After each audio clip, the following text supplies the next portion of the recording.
portions of the region. This line is heading towards Seymour, coming over Monday right now, going to head toward Throckmorton. There will be some hail in this. Speaking of Seymour, though, we have Daryl Franklin, who is en route to Seymour.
Take a look and see what we got in the bag. Yeah.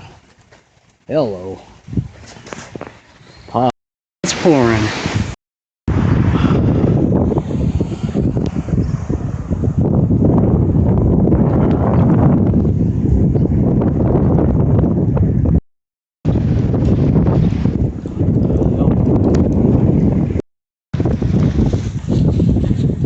There's the anvil. There's the top of the storm, which is part of the anvil. Then you got the other part over here. Yeah, the storm is very tornadic.